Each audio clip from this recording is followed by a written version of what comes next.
Hello everyone, Zach Yelton here, Director of Premium Services at Coastal Shores Landscape. Welcome to May 2025. This is your Low Country Landscape Report. We are getting into hot weather, and as we've seen over the last 3 to 4 weeks of April, we've had a fairly dry month of April. So what that means for our landscapes is that our irrigation systems, we are heavily reliant upon them now, especially as temperatures warm up. We always run through these cycles in the spring. We'll probably get a time where we get a little bit more rain and get caught up.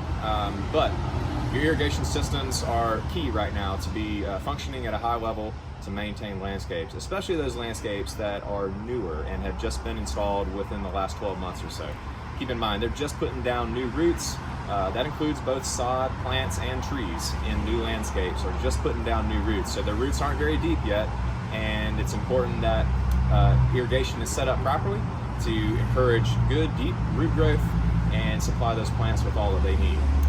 So if you have any questions about your irrigation system, please let us know. We can sign you up, get you up on one of our programs to evaluate your irrigation system and get that optimized for your property based on your soil type and plant needs and all that kind of thing. One other thing that we've just finished doing in the month of April, toward the end of April, we finished putting down our turf fertilizer. So soil temperatures are now up to a level that is optimum for root growth for our grass, which means the plants and the grass can take in the full benefit of that fertilizer. So we've made our applications on our properties where it's included. If you're watching this video and you don't have one of our services that offers that, now would be the time to fertilize your own property. And if you need some help determining what to put on it, let us know. We've evaluated soil tests on our properties. Soil test is always the place to start as far as determining what fertilizer and how much to apply. So if you have any more questions about that, please let us know. Always happy to talk about that kind of stuff. But with that, you should start seeing grass really grow and run and spread as we get into the month of May with warmer temperatures. Now that fertilizer is going to encourage those runners in the grass to divide and spread out and really grow and fill any areas that might be thin. So be on the lookout for that.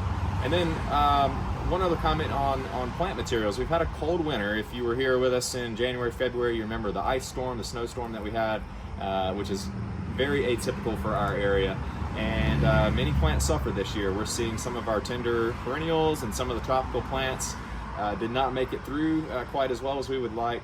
So it's May, and if by now you have not seen any new growth on those plants, it's probably a good sign that they did not make it through the winter. So time to consider a replacement plant. And then lastly, plants like azaleas, like these azaleas behind me here. Camellias is another plant to consider. If those are overgrown or too big for their area, now is the time to cut those back. They have just finished their blooms, and we want to cut those back earlier in the summer, late spring, early summer, so that they have time to regenerate growth and set buds for the following year. So now is the time to cut back azaleas and camellias if they are overgrown and too big for the spots that they are in. So just remember that as well. Other than that, it's a pleasure to be able to do this for you guys every month, and also for those of you who are our regular customers, we really appreciate you. Thanks so much for listening. Have a great May.